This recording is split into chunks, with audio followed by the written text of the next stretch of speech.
It's a rainy day here in good old Michigan. Typical. At least it's not snowing. Yeah, but your hair looks great. You think? Yes, my hair is frizzy. Oh well, and it's hair day. Oh, yay. It is getting long. It's very long. Yeah, At it's least I'm time able to put my hair in a bun now. Time to chop. But I don't want to chop it too much though, because No. I want to be able to put it up for the summer. So Yes. Hope you guys are all doing well. Yay! Spring is on its way. It is on its way, and I am so excited to see the flowers bloom and some sunshine. Yeah, but we talk about sunshine every we literally do. But my snow guy that I follow, who's usually really quiet. You said snow guy. Okay, go. I know. He said that if we don't, he's very sure that we're going to get one more like bad snowstorm. And he says if we don't get another like snowstorm where we have to shovel by April 15th, then he's going to run some contest. So he seems pretty sure. Let's hope he's wrong. I know. Like the rest of the 60 degrees on Monday. Yeah? Yeah. Wow. Yeah. So, well, the spring market's heating up. Yes, yes, we are definitely seeing multiple offers. I even seen a highest and best the other day. So sellers, it's a great time to get your house ready. Do not wait until June to get your house on the market for August. Let's start preparing you now. Buyers, get ready. If, we have some tips, but we don't want to share that in this one. So stay tuned for our next podcast or one of our upcoming podcasts on tactics and maybe some things to get ready for the buyer's market. Or call us if we seller's market. I mean, buyers like getting on the market, going in the market. Or just call us for a buyer's consult and we'll talk to you. Yeah, because I was definitely still a seller's market. I was just outbeat on a house that had 15 offers. Yeah, and I have a client right now that doesn't want to do a bidding war or get into like multiple offer situation, but we can't. So that means like we can't go look at a house that's coming on the market Friday. You know what I mean? Like in 2 days. Like if you have to wait, you have to let it sit for a minute. And then if it doesn't get into that, then we can go look at it. But if you don't want to get into a bidding war or multiple offers, you can't go see it the first day. No, and honestly, like I think we talked about this before, but if you see a house that's been on the market for a little while, don't skip on it. My clients, my first-time homebuyers are under contract on a nice house. We had our inspection and nothing major came up on the inspection, and it's been on the market for a month. And the house never had any offers on it. And no, there was no red flags. It's a nice, solid brick ranch. Like, just because it's sitting on the market doesn't mean that there's something wrong with it. Yeah, and hopefully your agent's going over all that with you too, because we definitely do. Yeah. We definitely do, especially people that like need concessions or they need some help with their closing cost or don't want to get into a bidding war. Like we talk about these things and we set those expectations from the very beginning. But let's talk. We're going to get into inspections. Today's agenda is inspections, and we have a lot to share. So let's get started. But we wanted to share our upcoming listings. So we have a few of them. So we have Plymouth coming on the market this weekend. It is a 3-bedroom, 2 full bath bungalow. And if you haven't seen our H2H Cribs episode, make sure you check it out because it's super adorable. And it is a vintage with a modern day twist. And then you have, and it's priced at $400,000, which is really under market value, but we want to sell because we have something to buy. So let's get that sold. And it's really, I really want to say, it's super cute and the location is amazing. I mean, if you love downtown Plymouth, I mean, it's perfect walking. And all the parks and stuff too. Yeah. And if you got kids or you got girls that dance, the dance studio is right next door. Yeah. So that's great. Yes. You have a Westland. Yes. At the end of March, I have a Westland ranch coming soon. 3 bedrooms, 1 bathroom. It's got an above ground pool, 2-car garage. Just a great starter home. Yeah, basement. Yep. Unfinished, so you guys can put your twist on it, and then we're going to be starting that at $215,000. Nice price. Yes. Yeah, that's really affordable, I think, too, for a first-time home buyer. Yeah, and it's a nice, good location too. I think people will like it. So. And then we have a beautiful beginning of April, Whitmore Lake, and it's adorable. Yeah, it's gorgeous. Yeah, I mean, there's so much with this house. Was it 3 bedrooms, right? Yep, 3 bedrooms, 2.5 baths. Finished basement. Yes, finished basement with a lot. So it's also on just about an acre of land. It's right off of a creek. It's right in those real popular trails out there. So great for like biking, walking, all kinds of stuff, but it's a really cute house. So that will be coming on in April. And I think we're still looking at some of the pricing. So we'll stay tuned for that one, but Whitmore Lake, so I'm super excited. Yes. And got a couple others in the works, but until they're official, we'll share them. Right. All right. So we want to talk about, again, inspections and the importance of an inspection. Yes, I mean, we will say it until our throats are sore. Don't skip your inspection. I don't care how pretty the house is, how new the house is. It's just not smart. It's not smart. Well, one thing I want to really clear up is, because we hear this all the time, what's the difference between a city inspection and your own private home inspection? So a city inspection is not required by all municipalities. All cities do not require a city inspection. However, there are quite a few that do. So what the city does is the city comes out, they send out their inspector, and they walk through the home looking for a lot of the safety things. So they're going to look for to make sure you have the proper GFCIs, where water is located.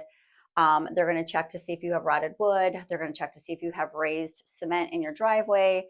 So they check for a lot of smoke detectors. Some now are even requiring or requesting that you put in carbon monoxide detectors. Chip paint. Kind of almost similar to like an FHA situation, but not all the way because they're not an appraiser. So they'll typically give you a list of things that they would require to be fixed before the sale can close. So once the homeowner does those repairs, they come back out, they do another inspection to make sure that you actually repaired what they requested or required, and then they give you the certificate of occupancy so you can close on your home. Also involved in those are a furnace inspection. They do want to make sure that carbon monoxide is not leaking from your furnace. They want to make sure the furnace is working properly. So they do require that to be done. And then some of them also require a roof letter so that the buyer is accepting the condition of the roof, whether it's new or old, the buyer has to accept the condition of the roof. So that is a city inspection. That does not mean that they're checking your plumbing, your attic, your insulation. They're not doing any of that, which is your private home inspection. Do you want to talk a little bit more about a private home inspection? Yes. So a private home inspection is done by the buyer, and it's really just making sure that the new potential buyer is learning all about their home. That inspector is covering any major repairs that come up, but also just, things they recommend as like typical home maintenance, and just things to help maintain your home so it can be in its best condition, as long as you live there. So they're checking the roof, the plumbing, electricity, attics, basements. Our inspectors will go through with an infrared camera to check and see, if the basement walls or any of the walls are, wet at the type of inspection. But it gives a really, really good, thorough overview of the entire house. So you can just work on those repairs and see if there's any major red flags that, you might have to walk away from. Yeah. And I really like that too, because I think that when they are completed, and every inspector is different. So we do, we typically use inspectors that we're comfortable that we know that they do a really thorough job, but they show you where your shutoff valve's at. They show you where your gas line is at. So like if you have an emergency and you need to shut things off, or you need to know how to switch over your humidifier or change your filter on your furnace, like it's great to be there as the buyer, so that way you can learn about your future home, and even something like that, even just maintenance. Yeah. We hear about negative grading all the time. That's people like, oh my God, I'm going to back out for negative grading. Like what? Just get some dirt and put some dirt and level, put it out so it's got that slope.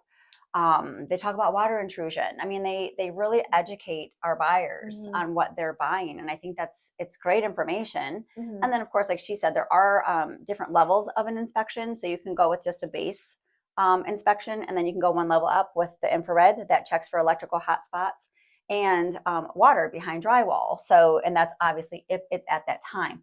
Now, are they going to know every single thing about your home? Are they going to know that there's mold behind your shower? Behind your shower wall? Like, no.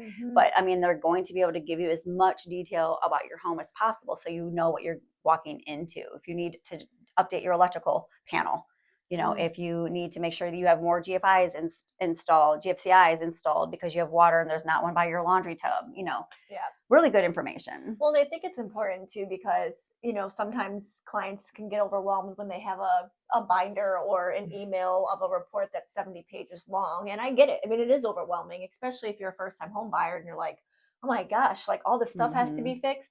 But what I love about our inspectors is they tell them, you know, usually the summary is the stuff that really needs to be taken care of, but it's not, I mean, first of all, no house is perfect. None. Not No even house. a new build. No. But A new really, build. yes. But really, as us as agents and even our inspectors, like, we're really wanting to focus on the major problems. As a homeowner, there's always going to be home maintenance that is required as a homeowner. So change your filters is something that Right. homeowners clean your gutters. Right. Like they don't even know Mhm. to clean your gutters. Yeah. You know what I mean? So I love again that they go over a lot of those things, especially for our first time home buyers that don't know. You don't Right. know what you don't know. Yeah. And then of course, every home buyer is going to be different, and some major problems to one person can be a little bit different than the other. So most importantly, we want you to feel comfortable, but also to know that we're not walking away because or GFCIs or no. we're just not walking away for that. Yeah, definitely. Yeah. And hopefully, like I know for us, we really educate our buyers so that they know, like, you're going to get you need a new shower head. That's going to be in your report. Mm-hmm. So we really educate our buyers to know that you're going to have your honey to-do list and your honey we're running away list. Like we're running away. Yes. If you have termites, if you have, just serious we'll talk about our nightmares too. Yeah. So we also want to go into a couple other ones that we recommend on top of a private home inspection is sewer scope. And we're going to try not to get into our horror stories until after we educate first. Gonna be hard. It's going to be really hard because we love to tell stories. Listen, and I know as a real estate agent, we're trying not to get emotional, but every time I see that sewer camera come out, I just hold my breath. Yeah. I really do. I mean, and I think nowadays too, it's like I tell a lot of my buyers, it's not even the stuff that we find with the homes, it's the sewer. And I know when I first got into the business, people weren't even doing sewer scopes. And again, another shout out to Shannon Hall, like she really educates us. And again, I'm about to tell a story. No, I'm not going to tell a story. Hold it. Don't forget it. I'm going to hold it. So she really has trained us to know to do sewer scopes. So it's really now, I think, a more common thing. Mm-hmm. So let's talk about what is it? What is a sewer scope? Oh, is that where you want me to go? Yeah, jump in. Okay, yeah. All right. I'm gonna take a drink. Okay, thanks. Yeah, thanks, take a drink. So a sewer scope is when a guy or a girl, I guess, comes in and they use a camera to put down your main clean out, whether it's in the basement. I mean, sometimes they've been outside. I've seen them go through the roof.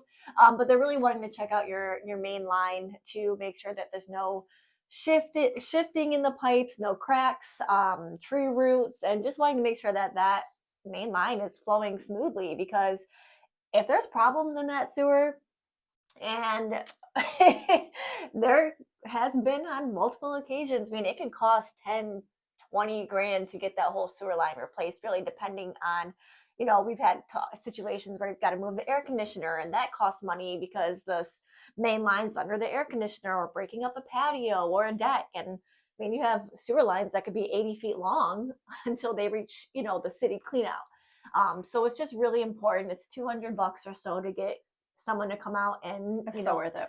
It's so worth it, because getting that sewer, like, you have that video so you can check out the line. The guy's going to talk to you about what they see, if some of the cracks are okay, or if, like, hey, this needs a whole replacement. And $200 versus a couple grand, I think it's worth the investment. It's definitely worth it. And what I do know too is that we have a lot of older homes, and it's important to know a couple of things that you brought up, to know what you actually have. Yeah. Like, do you have clay? Do you have PVC? Like, what kind of sewer line do you have? Knowing that, and then where, because if you're trying to put in a pool, or you want to build a patio, brick, like, I'm not going to tell a story. You need to know where your sewer line runs and where it's at. So it's really important in that learning, again, educating our buyers to know. So that way, when they are going to build a patio or a deck or put in a pool, like, they know where not to put it at in case there's ever a problem. It's not going to cost you even more money because they got to break up your cement. Right. And just some tips too, as a homeowner, especially if you're getting ready to sell, I would really recommend getting a sewer scope done, before you sell, just so you kind of know, like, if you haven't, especially if you haven't had your sewer checked at all since you've lived in your home, it's really smart just to see what that's looking like. So, as a seller, that doesn't come up on your inspection because buyers run from that. Or they're going to ask for that money to help replace that. Right. So, if you, even if it's functioning properly, they still are going to ask because the person did the sewer scope says, well, it's going to need to be replaced in the next 3 to 5 years. Just had that happen. But back to a story. Yep. So tell me, we could probably have a whole podcast just of stories.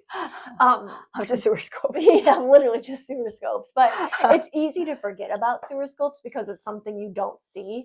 Like I love your mom and dad, but they probably don't even know where their main clean out is. So like they just don't. Nobody thinks about it until there's a problem. Right. Yeah. And let's just give them one tip, right? On any sewer, septic, whatever, do not flush anything but toilet paper. Do not. Yeah. Even if it says flushable, it's not. Do not. Yeah, and you'll hear all of our sewer scope guys tell you the same thing. And it's crazy because then when I love them for educational purposes. Like I love seeing them. I learn every single sewer scope. I learn something. And they're like, oh, there's a wipe. Yep. Oh, there's another wipe. Yep. Like, they're not biodegradable. Or even the tree branches just really thriving in there. So, the roots or whatever. But I come out reeking afterwards because, man, it is not all the time. Oh my God. The one I did the other day. We're not telling stories. I know. I'm just saying. I smelled so bad. So when we drive up to a house that we're going to show, we're like, oh, okay, this one's got a big tree in the front and a big tree in the back. So we're paying attention to the trees while the buyer's like, oh my God, I love the granite countertops. And I'm like, we have trees. Like, please don't like this house, please.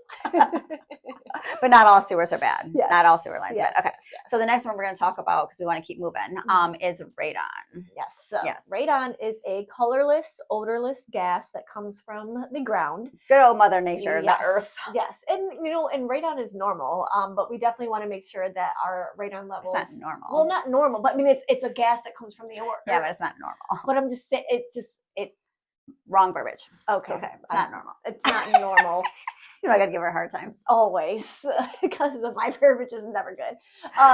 But we see radon, but we just want to make sure that the radon levels are not high to a dangerous level, because high levels of radon are contributed to lung cancer. Mm-hmm. So especially if you are using your basement, which is where you'll mostly find those radon levels to be high, you really want to make sure that you get that checked, because if you have family members living down there or just a space that you guys will be using like as a livable space, you got to get your radon levels checked. And we do recommend it even for crawl spaces. Yes. The only one you don't is a slab. Yeah. But crawl spaces, you should still have the radon checked, because it's still going to come from your crawl space into your home. Yep.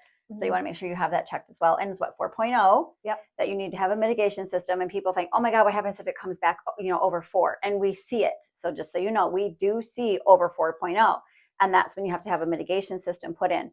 Even if you have a mitigation system put in, it usually goes with your sub pump, and it pulls the gas and it takes it out of your home through your sub pump. Mm-hmm. You need to even have that tested still. So every 3 years, I think they say, every 3 years, check to make sure that you check your radon, make sure your system is still working properly. Yep. And it's really not a huge expense to get a mitigation system put in. It's very worth it.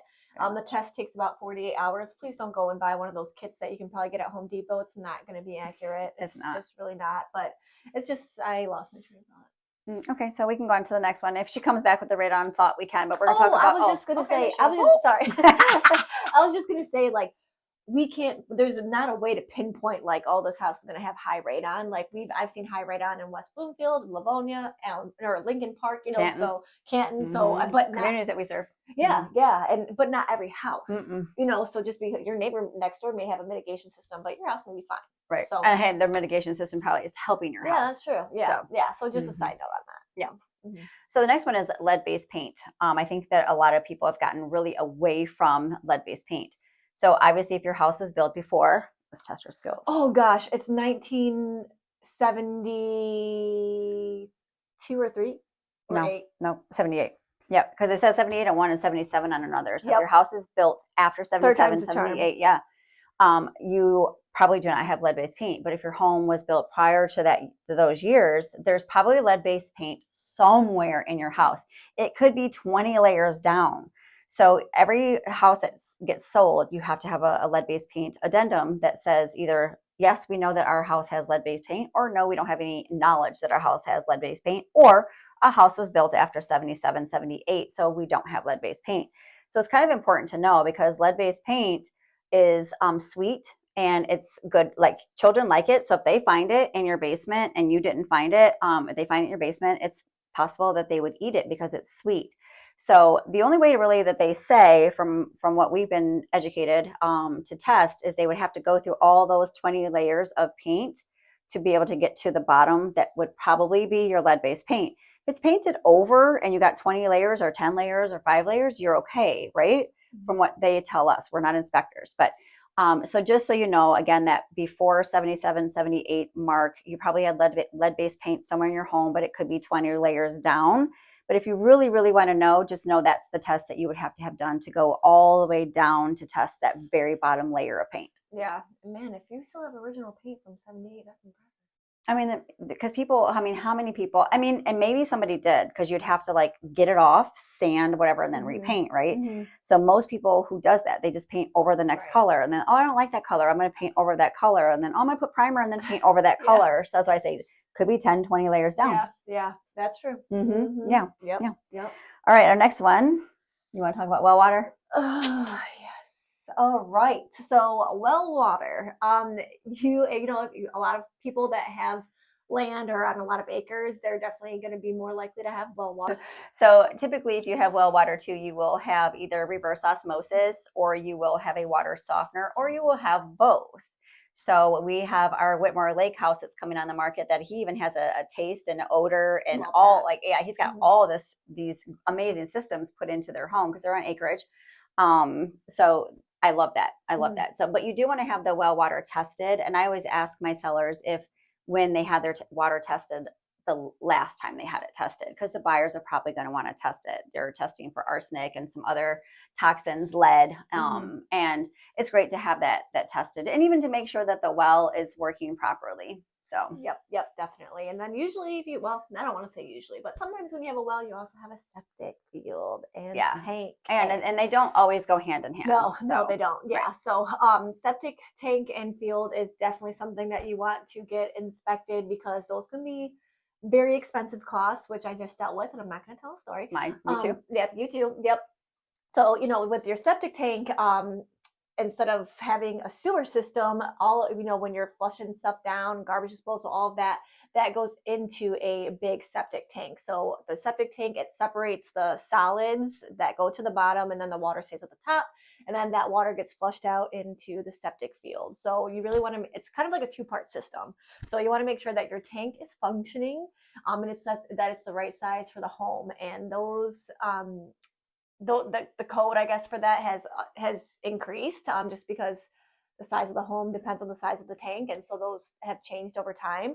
And then the septic field, you want to make sure if you're walking out in your backyard and your septic field is just full of sludge and just like puddles, then your septic field is probably failing, and that can be, I mean, 16 grand. I mean, and that can be ridiculous amounts of money. So it's about a $700 inspection, but it is worth every single penny, because I think that knowing whether your tank is if it's working, and then your field is working. So it is like a two-part, and they're not inexpensive to fix. And I mean, maybe if it's a small issue, and your tank does need to be emptied. So people have to know, when was the last time that your tank was emptied? That's very important. And a lot of counties require a point of sale to be done in order. They do require it to be emptied. And so that's good. And it's good to know. And again, your agent hopefully is educating you to know these things, so they know what to test for, and they know what to look for, and they know what inspection needs to be done, and on and on. So yeah, and you know, the inspectors will tell you the same thing, like, you know, don't, even when things say flushable, just, you know, toilet paper is the only thing that goes down your toilets. Don't be obsessed with your garbage disposal, because I think a lot of people will put things down the garbage disposal that really shouldn't be there. And I mean, as long as you're just like just putting the right things down, then it's just going to prolong the life of your septic tank and your septic field. And you know, it requires a little bit more maintenance, I think, but it's expensive. So just well, listen to your inspectors. Yeah, and even again, knowing where your septic field is at, so you don't build on top of it. Yes. You know what I mean? So people can build on, put a pool over it, and you're like, okay, so now what do we do? Because now we have a problem, and we need to we need to replace our field. So it's just being educated, and then getting these inspections to learn more about your home. I just would never I would just never want somebody to waive all this or stuff. even like we've seen with some that they've planted trees or something, or a patio on top of a field too, and the field needs to breathe. That field needs to dry up because there's water going out into that. So if it's not breathing, then it's going to just shorten the lifespan of your field. So yeah, and we could even do another podcast on just sewer and septic, but literally. Yeah, because there's a lot that goes into a lot of that stuff, and it's just stuff that we care. So we want to know as much as we can, so we can share it with, our buyers and stuff. So, and I just feel like we learn something different every single time. And that's why it's like, even for agents that don't go to their inspections, I go to my inspections. Yeah. I learn every single time. I let my inspectors do their thing. They always know to call me if they, see something that's like, whoa. But I let them do their thing. And then as they're taking my buyer around, or if my buyer's not there, then I still follow them around and go over what's important to be fixed right away, or whatever. All right. Seller's disclosures form. Oh, yes. So that is a very, very, very, very, very important form, and it does hold up in the court of law. So you have to make sure that when you are going to sell your house, that you fill out every single check box, every single question, because it's a legal form. You got to make sure if you've had water in your basement, whether it was from, a busted hot water tank, or, something leaked through the ceiling, like, you got to put it on there, because if that new buyer comes in and they have an issue, I mean, they can take you to court. Because, they'd have to prove it. Yeah. So it's a little bit more intricate. But, and we're not lawyers either. No, you definitely got to contact a lawyer. Yes. But you just want to make sure, because, I feel like too, even if my buyers see like, oh, their hot water tank busted, we got a new one and we fixed it. Right. That's okay. Versus saying no, and there's clearly evidence of water around the hot water tank, and you're kind of like, then you're guessing. And it's like, we always tell our sellers, be honest. Be honest with what has transpired since you have owned the home, and then just put your explanation, because people appreciate honesty, and we're really big on integrity. So it's like, I don't want to give somebody a form that clearly you have termites in your home, and you mark no, and clearly, like, you can tell you have termite damage. You know what I mean? So we always tell people to remember, like, you're going to be a buyer on your side too, and every buyer we give these to, you have to sign them. So it's important for you to review them. So some buyers like to review them before they even go look at the houses. Some people would like to, I love the house, let me see the seller's disclosures before we put an offer in. Yeah. So and even if, like, the ages, like, so many people, I think they just put unknown because they don't want to think about it. But I swear to you, the most common questions we get asked are, how old are, the HVAC system, the roof, and the hot water windows, tank, and the windows, but they're not even on there. So right, yeah. So and it's just like, we just go above and beyond. Yeah. So it's like, I don't know. So please just make sure you fill out that form. It helps a lot. I always tell my clients too, when you buy a new home, we always provide a folder, but like, get a folder and put everything about your home inside the folder. So then if and when you decide to sell your home, you have everything right in that folder, and you don't have to guess. Yeah. And homeowners love that. Yeah. I have a folder for my house, and of course. So when and if I sell my home, like, you're going to know everything about it, because I got everything about it. So you're organized. I am very organized, but that's why I tell my buyers, so that way they can plan. It's just stick it in the folder. Yep. You don't even got to organize it right now if you don't want to, but just at least have a place to stick it, so you can come back later on if and when you decide to sell. Yes, exactly. Yeah. All right. So we already talked about never. If your inspection. Never waive your inspection. Never, ever. So we talked about that. And then we talked about your honey to-do list versus major issues. Yes. So we want to share now quickly, because I don't want this to be like super boring, super long. But so far it's been education. 30 minutes of education. To the end. Yeah. So we're going to share some of our horror stories or just even inspection stories. It doesn't have to be horror, but but those are the ones that you really want to hear. We love good endings, but come on. Yeah. So which one should we talk about first? You go first. Okay. I don't even know which one. I didn't think about it. Think about it, because this was the one I love to share. Okay. So I have my amazing buyers, and we talk about this all the time, because they're in a home now that they love. but they found another home first that they loved. And so we got an inspection done. And so my inspector, so we got our sewer scope done, and that was crap. The whole sewer needed to be replaced, air conditioner, whatever. So that was going to be like 10 grand almost. Fine. Radon test comes high, another $1,000. Okay. Not great, but we'll deal with it. So then the inspector goes into the basement and says that the basement walls are bowing. And he recommends a foundation specialist, water specialist, all that to come out. So I'm like, okay, not great news. So I had a guy come out, and I'm expecting, we got to do some waterproofing, whatever. Oh, that's going to be a couple thousand. Okay. Like, that's what I was expecting. I get a call from this foundation specialist, and he's like, not because our walls, mind you, when he went through with the infrared camera, the walls in the basement were measuring 99% wet at the time of inspection. I mean, you really couldn't find a worst case scenario, right? So the buyers were still trying to hang in there. Oh, my poor buyers. Oh, they were like, yeah. So I'll get to that too.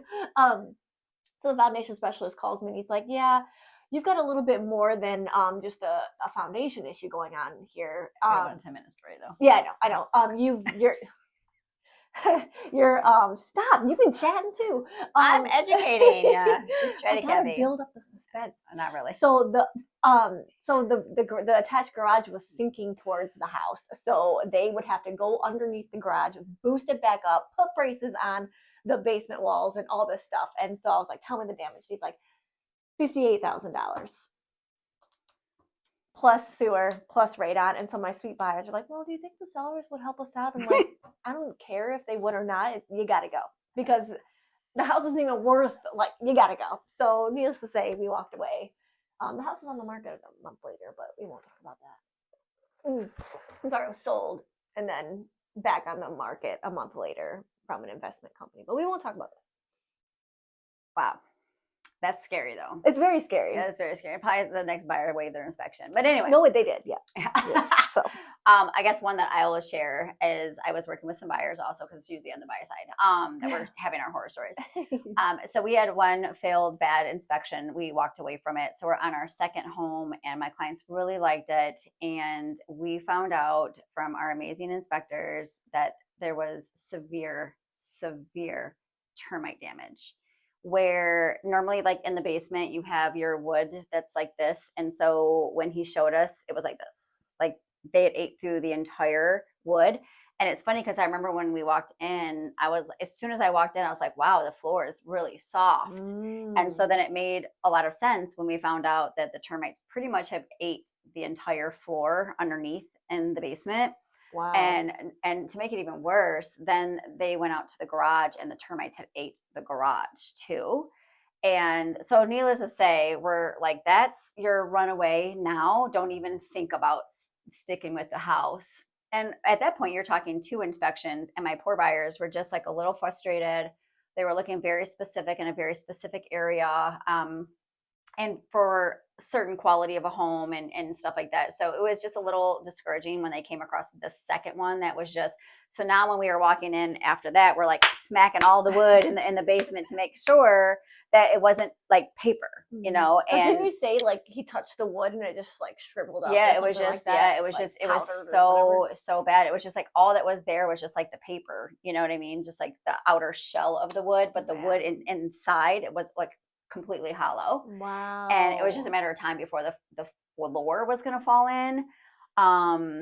And so, of course, needless to say, we backed out of that one. And I told the client, or I told the listing agent, and the house was pulled off the market for about 30 days and then put back on the market. And yeah, I mean, like, what do you do? Yeah. And I don't know if they just closed. According to him, they fixed it. How can you in 30 days? There's no way. There's no way. Yeah, it's just really scary. But yeah. I mean, there's been so many. I had a septic problem recently, and they had a dry well. And this was, again, like I was learning, this was put back in the 70s. Dry wells aren't even really used anymore in septic fields. And it was a failed septic system from the tank all the way to the field. The field was completely saturated, and we tried to negotiate with the seller, and the seller was willing to give us $5,000. And we're like, $5,000 doesn't even cover it. Even if the county was going to allow us to put in another dry well because one was already there. If they were going to approve that, that started at 6. But that didn't take care of the actual replacement of the tank that wasn't working properly or the field that was failed. It was just strictly $6,000 just to put in another dry well that was only supposed to hold water. Their dry well was contaminated with sewage. And when I told the agent, I said, dry wells are not supposed to have contamination. It's only supposed to hold water. We just sent a mutual release, walked away. We found them another house. Those sellers did pull their house off the market. I have not seen it go back on yet. So hopefully they're addressing the issue and hopefully they're replacing the septic field. I really have to hope for that. Because we just really never know. Yeah, and sometimes that failed inspection can lead you to a house that you end up loving even more. That's meant to be. But then also too, like my septic field issue, we were able to work through it because it was very, very, very tough. That was probably the longest transaction I've ever had. We had it under contract. That was long. Beginning of November, and we just closed in January. Like, so over almost about 3 months under contract because we got our septic inspection and the septic field was like just on the border of failing. He didn't fail it, but it was just about there. There's a lot of black sludge that came up on that inspection. If you have too much of that, it's a sign that your field is failing. And so the sellers I was representing the buyers, and the sellers were very attached to their home and really were in denial that their field has failed. We've never had a problem with it, so they don't believe it because they don't have a problem. That was the same thing I had experienced. Yeah. Like they didn't have a problem, so they didn't believe it. And I'm like, Right. I'm like, we have the results right here. So then we had to wait for them to get their own inspection done. And then the inspection they had was just the tank. And I'm like, I didn't tell you it was the tank. I told you it was the field. So we had to wait for the field to come out. And then we had to have the county get signed off. So then we could have a contractor come out and do a perk test to see if we can put in a new field. And so the county had to come out with the guy that did the perk test. And then we had to send it off to someone that knows how to put a new septic field in and get a quote for that. So it was a very, very. But you learned a lot with that one too, which was great. And you know what? My buyers are in the process of renovating the house to make it fit their needs. They got their new septic field put in that the sellers paid for. Hallelujah. So sometimes it works out, but there were several times where I'm just like, I don't know. Close on this house, so yeah, you fought for that one, which was really good. It was really good. So I mean, not all of the even if there's an issue, and sometimes you can work with the other agent. If you have a good agent on the other side, you guys can work together to kind of like make both both sides happy, like with getting the repair. The seller is bending to help out and stuff too. So that's where our negotiation skills come in handy. Yeah. That we don't have a problem asking for something if it's a legit concern or a legit thing. But I'm not going to ask for, I don't know, like some of the, can you buy us some dirt so we can get away from the negative grading? Like, no, you're going to buy your dirt. Or some new appliances. So it's just a very common thing. Yeah, so, or, my clients don't like your yellow paint. So no, it's cosmetic. Yes. So like we look for things that actually are detrimental to your home, you know? And I'm sure once you realize how much some of the really expensive things cost, like a new roof or a septic field, then you will have no problem buying your own paint. Right. Yeah. So I really, we could talk all day about this, but we just kind of wanted to give you guys a little overview on some of the things that we deal with. And we see a lot of stuff, trust me. So please, again, don't waive your inspection. Work with an agent that can really educate you and let you know and go over this stuff with you, and not just be like, well, your inspection report, you good? Ready to move forward? Like really talk about the things that are going on in the home and see like, okay, yeah, that's doable. That's doable. This one, we need to negotiate. Or it's way too big of a problem, like the termites. Yes. Run. Yeah. Or if you have an agent that's encouraging you to waive your inspection during a multiple offer situation, then you need to run too. Yeah, it's just not worth it. We just, I don't want my buyers to call me in 6 months and say, hey, I need to sell my house because this has been a money pit. I did work with somebody that did not have a sewer scope done prior to whatever realtor they were working with. Did not have a sewer scope done, and the day they moved in and took a shower, they had a sewer backup. Oh. So they were very, very happy to hear when I was educating them about, well, we're having a sewer scope done on your future home. And so that was that they really appreciated that. So we really want to give a shout out to people that are actually listening to our podcast or watching our podcast. We've really gotten some great feedback, and we just really, really appreciate it, because sometimes we feel like, are we just wasting our time? But I guess if we can educate one person or two or three, then it's always very, I guess we love what we do. So we love to come and educate. So thank you so much for giving us the feedback. If you are listening and you want us to cover a certain topic, please send us your topics. Yeah, we try to put a little humor in it too. Yeah, not be super boring, because like, I'm just kidding. I love Kathy. Katie. She's the worst. Today I'm the worst. Kathy. I know. She just called my dog Corey the other day. I know, I did. You've only known me for 10 years. Okay. It's been over 10 years. Whatever. Right, Even worse. Yeah. It doesn't mean that worse for yourself. I know, right? Okay, I gotta go. But please send us your topics so we can talk about them. Yes. See you next time. Anything else? Oh, wait a minute. Is it? That's all. That's what you're gonna close. Thanks for listening. You said feedback and topics. Yeah, but you just thanks for listening. Please share.